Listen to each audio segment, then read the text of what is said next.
নমস্কাৰ, আনবক্সিং এই শিতানলৈ আপোনালোকক স্বাগতম জনাইছোঁ। আমি এই শিতানটো বহুদিন ধৰি আগবঢ়াব পৰা নাছিলোঁ, বিশেষ কিবা অসুবিধাৰ বাবে। অৰ্থাৎ আমাৰ এই চেনেলটোত আমি বহুদিন ধৰি কোনো ভিডিঅ' দিব পৰা নাছিলোঁ। সেই যি কি নহওক, আমাৰ হাতত দুখন কিতাপ পৰিছে। দুগৰাকী মোৰ কবি বন্ধুৱে, দুগৰাকী জ্যেষ্ঠ, তেওঁলোকে দুখন কবিতাৰ কিতাপ পঠিয়াইছিল আৰু সেই দুখন আজি আপোনালোকৰ সন্মুখত আনবক্সিং কৰিম। এই দুখন গ্ৰন্থ কোনে পঠিয়াইছে, ক'ৰ পৰা পঠিয়াইছে, এই সম্পৰ্কত আপোনালোকক জনাম। গতিকে আহক আমি ভিডিঅ'টোৰ মাজলৈ আগবাঢ়ি যাওঁ। আমি প্ৰথমতে লৈছোঁ এইখন গ্ৰন্থ। এই গ্ৰন্থখন এতিয়া আমি পেকেট খুলিম, তাৰ পাছত গম পাম কোনে পঠিয়াইছে। ইতিমধ্যে মই গম পাইছোঁ, কাৰণ পেকেটৰ ওপৰত লিখা আছে, কিন্তু আপোনালোকক খুলি দেখুৱাম। তাৰ কাৰণে আমি পেকেটটো খুলিবৰ কাৰণে এই কেঁচিখন লৈছোঁ, এখন মস্ত কেঁচি। গতিকে এইখনেৰে আমি খুলিম। বাৰু আৰম্ভ কৰি দিওঁ।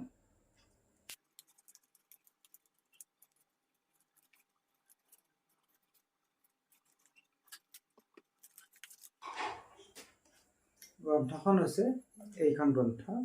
নিশ্চয় আপোনালোকে দেখিছে, এখন সুন্দৰ গ্ৰন্থ। আৰু এইখন লিখিছে শফিক-উজ-জামানে। গ্ৰন্থখনৰ নাম সমন্বয়, এক চিত্ৰ বিচিত্ৰ কলাজ। সমন্বয়, এক চিত্ৰ বিচিত্ৰ কলাজ। এই গ্ৰন্থখন প্ৰথমতে মই ভাবিছিলোঁ এখন প্ৰবন্ধৰ কিতাপেই হ'ব নামটোক চাই, কিন্তু নহয়, এখন কবিতাৰ কিতাপ। খুব সুন্দৰ। এইখিনিতে কৈ থওঁ, শফিক-উজ-জামানে ইতিমধ্যে আমালৈ আগতে কেইবাখন গ্ৰন্থ পঠিয়াইছিল। খুব সুন্দৰকৈ তেওঁ কবিতা লিখে, আমাতকৈ যথেষ্ট জ্যেষ্ঠ কবি তেওঁ। গতিকে তেওঁৰ এই কিতাপখন আমাৰ হাতত পৰাৰ কাৰণে আমি যথেষ্ট উৎফুল্লিত হৈছোঁ আৰু তেখেতক আমি ধন্যবাদ আৰু কৃতজ্ঞতা জনাইছোঁ এই গ্ৰন্থখন মোলৈ উপহাৰ হিচাপে পঠিয়াই দিয়াৰ বাবে। সেই যি কি নহওক, এই গ্ৰন্থখনৰ প্ৰকাশক ৰিজৱান-উজ-জামান জ্যোতি, আৰু এইখন প্ৰকাশ পাইছে 2023 চনৰ নৱেম্বৰ মাহত। আৰু ইয়াৰ প্ৰচ্ছদ শিল্পী হৈছে হোমেন শইকীয়া, তেখেতে এই কভাৰটো আঁকিছে। তাৰ পাছত ইয়াৰ মূল্য হৈছে 250 টকা, আৰু ডিটিপি কৰিছে হেমন্ত চৌধুৰীয়ে নিজে, আৰু ছপা কৰিছে গোৱালপাৰাৰ আগিয়াৰ দৃষ্টি অফছেট প্ৰেছত। প্ৰথমতে তেওঁ উচৰ্গা শিতানটো আগবঢ়াইছে শফিক-উজ-জামান ডাঙৰীয়াই, আৰু তেওঁক দুলাল বুলি জনা যায় আচলতে স্থানীয়ভাৱে। আৰু তাৰ পাছত তেখেতৰ এগৰাকী বন্ধুৱে এই পাতনিটো লিখিছে এটা শুভেচ্ছা বাণী হিচাপে, ইউ.চি. ৰাভাই। তেওঁ senior professor and former HOD department of Assamese, Guwahati university. অৰ্থাৎ সম্পূৰ্ণকৈ নামটো ক'লে আপোনালোক সকলোৱে চিনি পাব, আমাৰ সকলোৱে শ্ৰদ্ধাৰ ডক্টৰ উপেন ৰাভা হাকাচাম ছাৰ। তেখেতে কিতাপখনত এটা পাতনি আগবঢ়াইছে, খুব সুন্দৰকৈ লিখিছে তেখেতে পাতনিটো।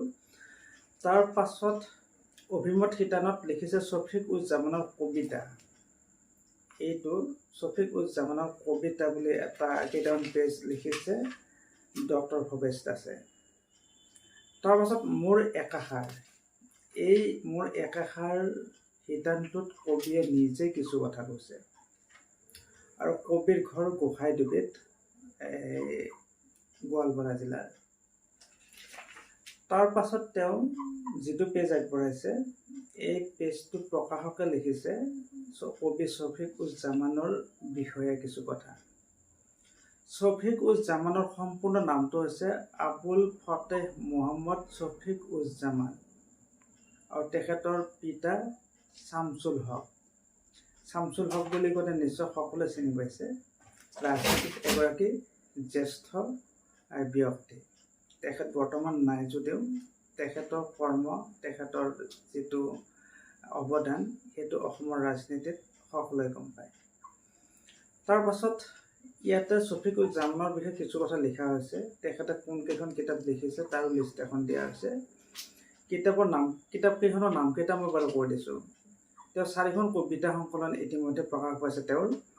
এক নম্বৰতে নিৰ্হাৰা বিহংগৰ গীত 1995 চনত, তাৰপিছত সপোন হেৰুৱা প্ৰাণৰ আকুতি 2018 চনত, মনৰ কেনভাছত তুমি মনালিছা 2018 চনত, নিয়ৰ সিক্ত গোলাপৰ পাহি 2019 চনত প্ৰকাশ পাইছে। এই 4খন কবিতাৰ কিতাপ। তাৰপাছত তেওঁ সম্পাদনো কৰিছে 3খন গ্ৰন্থ। সেইকেইখন হৈছে 2005 চনত দেশী ৰাও, 2017 চনত দেশী কণ্ঠ, 2022 চনত দেশী কিল্লা। কাব্য সাহিত্য জগতখনলৈ আগবঢ়োৱা বিশেষ অৱদানৰ বাবে 2021 চনত আজিৰ কবিতা গুৱাহাটীয়ে আগবঢ়োৱা কাব্য শিৰোমণি বঁটা 2020 লাভ কৰে। গতিকে এইখিনি তেখেতৰ প্ৰতি জনোৱা সন্মান আৰু তেখেতে লিখা কেইখনমান কিতাপ। তাৰ পাছত সূচীপত্ৰখন আগবঢ়াইছে। ইয়াতে তেওঁ যথেষ্ট লিখিছে কবিতা। তেওঁ কিমানটা কবিতা লিখিছে সেই সম্পৰ্কত আমি এতিয়া হিচাপ কৰি চোৱা নাই যদিও যথেষ্ট ডাঙৰ হৈছে কিতাপখন। এইটো 158 পৃষ্ঠাৰ কবিতাৰ কিতাপ। সি যি কি নহওক, তেখেতৰ এটা কবিতা মই অকণমান গাই দিবৰ কাৰণে যত্ন কৰিম। সেইটো হৈছে ফেৰীৱালা। এই ফেৰীৱালা, এই অসমীয়াত লিখা কবিতাটো মই প্ৰথম 2টা ষ্টেঞ্জা গাই দিম। গাৰ বস্ত্ৰমুখৰ আহাৰ, পৰিজনৰ এগাল আবদাৰ, হিয়াত বৈ ফুৰিছোঁ নীৰৱে, অভাৱ অভিযোগৰ জুইৰ ভাৰ।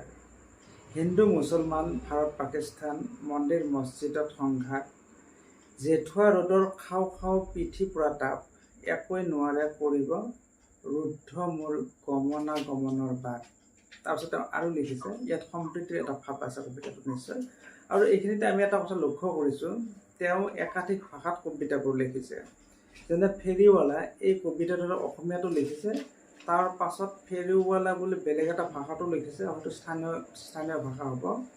গাঁৱেৰ আংগা মুখেৰ আহাৰ, আত্মীয় স্বজনেৰ এক পাল্লা আবদাৰ, হিয়াত নীৰৱে বেৰাং নিয়া, অভাৱ অভিযোগেৰ দাও দাও আগুনেৰ ভাৰ। তাৰপিছত তেওঁ এই একেটা কবিতাই ফেৰীৱালা বুলিও লিখিছে, হয়তো এইটো বাংলাত লিখিছে। গতিকে প্ৰত্যেকটা কবিতাই তিনিটা ভাষাত লিখিছে। নিজৰ সূচীপত্ৰত কথাটো উল্লেখ কৰিছে কি ভাষা। গতিকে সেই যি নহওক, কবিতাৰ কিতাপখনত আমি যিটো দেখা পাইছোঁ, যথেষ্ট গুৰুত্বপূৰ্ণ কবিতা কিছু আছে আৰু প্ৰত্যেকটা কবিতাই 3টা ভাষাত লিখা। এইটো এটা বিশেষ গুণ কিতাপখনৰ। আৰু কিতাপখনৰ একেবাৰে শেষত শৰৎ চন্দ্ৰ সিংহৰ এখন চিঠি আছে। আৰু এই চিঠিখন আগতেও মোক আমাৰ কবি শফিকুজ্জামান ডাঙৰীয়াই মোলৈ পঠাইছিল হোৱাটছএপত এদিন। সিদিনাখনে গম পাইছিলোঁ। আজি তেওঁ ইয়াত কিতাপখনৰ বেক পৃষ্ঠাত লিখি মোৰ ভাল লাগিছে। আৰু এই চিঠিখন শৰৎ চন্দ্ৰ সিংহই লিখিছিল হক চাহেবলৈ। অৰ্থাৎ হক চাহেব মানে আমি যিটো কৈছোঁ শফিকুজ্জামান ডাঙৰীয়াৰ দেউতাকলৈ, অৰ্থাৎ শামছুল হক ডাঙৰীয়ালৈ এই চিঠিখন শৰৎ চন্দ্ৰ সিংহই পঠিয়াইছিল। সেই যিকোনো ইয়াতো এটা সাহিত্যৰ এটা খুব সুন্দৰ দিশ প্ৰতিফলিত হৈছে চিঠিখনৰ মাজতো। আপোনালোকে যদি কিতাপখন সংগ্ৰহ কৰে, একদম শেষৰ পৃষ্ঠাটো পঢ়ি চাই নিশ্চয় বুজি পাব। শেষৰ পৃষ্ঠা মানে কভাৰৰ শেষৰ পৃষ্ঠা, তাত খুব সুন্দৰকৈ চিঠিখন উল্লেখ কৰা হৈছে। সেই যিকোনো কিতাপখন আমি পঢ়িম আৰু সম্পূৰ্ণকৈ কিতাপখনৰ বিষয়ে কোৱাটো আমাৰ কাৰণে অসম্ভৱ এই মুহূৰ্তত, কাৰণ যিহেতু আমি কিতাপখন পঢ়াই নাই, আমালৈ আহিছেহে, আজি পেকেট খুলিলোঁ। গতিকে কিছুদিন আগতে পঠাইছিল তাৰ কিতাপখন, কিন্তু আমি বিশেষ অসুবিধাৰ কাৰণে আনবক্সিং কৰিব পৰা নাছিলোঁ। তাৰ কাৰণে তেখেতৰ ওচৰত মই ক্ষমা প্ৰাৰ্থী। আৰু এই কিতাপখনৰ যিবোৰ কবিতা মই পঢ়িম, আৰু আটাইতকৈ ভাল লাগিছে এটা কাৰণতে যে এটা কবিতাতে 3টা ভাষাত অনুবাদ কৰি উল্লেখ কৰে। অৰ্থাৎ ইয়াত যদি 20টা কবিতা আছে, তেতিয়া এটা কবিতা 3টা ভাষাত কৰাৰ লগে লগে 3 × 60টা কবিতা আছে সেই হিচাপত। গতিকে যথেষ্ট এটা ভাল দিশ কিতাপখনৰ।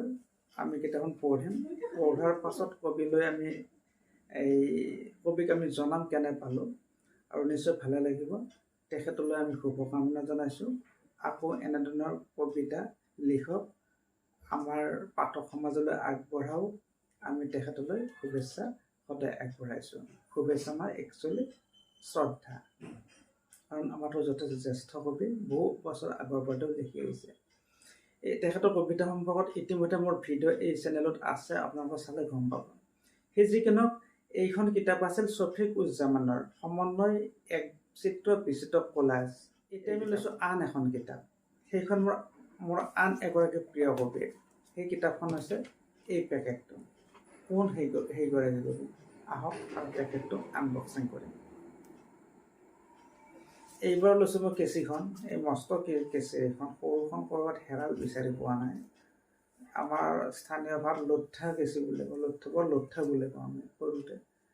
গতিকে লোঠা মানে হ'ল কি ডাঙৰ, এটা নতুন শব্দ নিশ্চয় আপোনালোকে শুনিবলৈ পালে। সেই যি কি নহওক, এইখন মই এতিয়া আনবক্সিং কৰিম।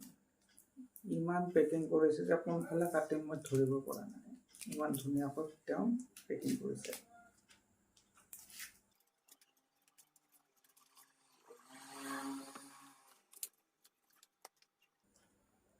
মোৰ এগৰাকী শ্ৰদ্ধাৰ কবি, মৰমৰ কবি শৰৎ হাজৰিকা দাদাৰ এই কিতাপখন। এই কিতাপখনৰ নাম ভাৱনাৰ বন সোণাৰ। কিতাপখন প্ৰকাশৰ আগতে তেওঁ মোক সুধিছিল ভাৱনাৰ বন সোণাৰুৰ বানানটো। মোৰ কিতাপখন দেখিয়ে মনত পৰিছে। অৰ্থাৎ ভাৱনা ইয়াত ব হ'বনে পোৱা হ'ব? আচলতে এইটো বয় হ'ব, কাৰণ দুটা বানানৰে অৰ্থ বেলেগ বেলেগ। সি যিকোনো সেইটো বেলেগ ছাবজেক্ট এটা। আজি মোৰ হাতত এইখন পৰিছে ভাৱনাৰ বন সোণাৰু শৰৎ হাজৰিকাৰ কবিতা পুথি। আজি পৰা নাই অৱশ্যে, এমাহমান আগতে চাগে তেওঁ মোলৈ পঠাইছিল, কিন্তু মোৰহে আনবক্সিং কৰাত অলপ দেৰি হ'ল। তেওঁ প্ৰথম পেজটো সুন্দৰকৈ মোৰ নামত লিখি দি পঠাইছে। সি যি কি নহওক, এইখনৰ প্ৰকাশক Barua offset press and publishers, Hajo পথ নলবাৰী, হাজো নলবাৰীৰ পৰা প্ৰকাশিত। কিন্তু তেওঁ উজনি অসমৰ মানুহ, কবি শৰৎ হাজৰিকা। আৰু এইখনৰ প্ৰচ্ছদ পুলেন ডেকাৰ, ভাল হৈছে প্ৰচ্ছদটো। অক্ষৰ বিন্যাস ৰূপক শৰ্মাৰ আৰু মূল্য 120 টকা। আৰু এখন ছপা কৰিছে Barua offset press and publishers, Hajo road Nalbari. সেই যি কি নহওক, এইখনৰ আৰম্ভণিতে পাইছোঁ আমি উচৰ্গা পেজটো। উচৰ্গাত তেখেতে একান্ত সাধনেৰে কবিতাক কৰ্ষণ কৰা আৰু কবিতাক শিল্পলৈ ৰূপান্তৰ কৰা প্ৰতিজন কবিৰ হাতত বুলি উল্লেখ কৰিছে। তাৰ পাছত তেওঁ লিখিছে প্ৰসংগ পাঠচাৰতে এষাৰ বোলে, একাষাৰ। এইটো কবিয়ে নিজে কিছু কথা কৈছে। তেওঁ ইয়াত কোনো বেলেগৰ পাতনি উল্লেখ কৰা নাই বা শুভেচ্ছা বাণী জাতীয় কোনো লেখা কাৰো পৰা অনা নাই। তাৰপিছতে সূচীপত্ৰখনত আমি চাই পেলাই দেখিছোঁ কেইবাটাও কবিতা, সম্ভৱ 40-50টাৰ ভিতৰত হ'ব পাৰে। এই কিতাপখনৰ পৃষ্ঠাৰ সংখ্যা হৈছে 44 পৃষ্ঠা। আৰু শেষৰ পৃষ্ঠাত কবিয়ে কবিতা তেখেতৰ নিজৰ সম্পৰ্কত কিছু কথা লিখিছে প্ৰকাশকে। সেই যিকোনো কবিতা পুথিখন হাতত লৈ ভাল লাগিছে। আৰু এইখিনিতে কৈ থওঁ কবি শৰৎ হাজৰিকাৰ কথা। তেখেতৰ লগত মোৰ চিনাকি বহুদিন আগৰ পৰাই। মই কলেজত পঢ়ি থকা দিনৰ পৰা তেখেতৰ কবিতা পঢ়িছোঁ, বিভিন্ন কাকত আলোচনীত প্ৰকাশ পাই আহিছে শৰৎ হাজৰিকাৰ কবিতা। খুব সুন্দৰকৈ তেওঁ কবিতা লিখিছে। আৰু তেখেতৰ কিছুমান কবিতাত মাটি আৰু আমাৰ যিটো গ্ৰাম্য জীৱনৰ এটা গোন্ধ তাক প্ৰত্যক্ষ কৰোঁ। গতিকে তেখেতৰ কিছু কবিতাত খুব সুন্দৰকৈ তেনেধৰণৰ ছবি আমি দেখা পাওঁ। সেই যিকোনো ইয়াৰ কবিতাসমূহ নিশ্চয় ভাল লাগিব। আৰু তাৰে এটা কবিতা মই অকণমান গুণগুণাম, এটা চুটি কবিতা। এই কবিতাটোৰ শিৰোনাম হৈছে ইমান খৰাং ইমান তৰাং। ইমান খৰাং পানী পিয়াহত কাঠ শুকান মাটি। ইমান তৰাং হাৰলা মহত মেঘ পাতাল ৰাতি। ইমান শুকান মুখ মেঘ পিয়াহত চাটক। চুহি চুহি শুকান পিয়াহ মৰো ভিতৰৰ ৰাগ বৈভৱত। ইমান তৰাং ইমান খৰাং বুকুৰ ভিতৰৰো বুকুৰ ঘৰ। কবিতাটোত যেন কিবা এটা বিষাদ আছে, সেই যি কি নহওক কবি শৰৎ হাজৰিকাক মই ধন্যবাদ জনাইছোঁ। আৰু ইয়াৰ আগতেও তেখেতে কেইবাখনো মোক কিতাপ মোলৈ পঠাইছিল আৰু সেই সম্পৰ্কত আমি আমাৰ এই চেনেলত কিছু কথা আলোচনা কৰিছিলোঁ আৰু আমি তেখেতৰ সাক্ষাৎকাৰো লৈছিলোঁ। সেই যিকোনো কিতাপখন আমলৈ পঠোৱাৰ কাৰণে কবি শৰৎ হাজৰিকাক ধন্যবাদ জনাইছোঁ। তেখেতৰ প্ৰতি মোৰ কৃতজ্ঞতা সদায় আছে। গতিকে আজিলৈ আমি ইয়াতে সামৰণি মাৰিম। দুয়োগৰাকী কবিলৈ আমাৰ শ্ৰদ্ধা ভক্তি নিবেদন কৰিলোঁ। তেখেতসকলে পুনৰ কবিতা লিখি যাওক, গ্ৰন্থ প্ৰকাশ কৰি যাওক, আমি তাকে কামনা কৰিছোঁ। আৰু আজিৰ ভিডিঅ'টো আমি ইমানতে সামৰণি মাৰিছোঁ। ধন্যবাদ।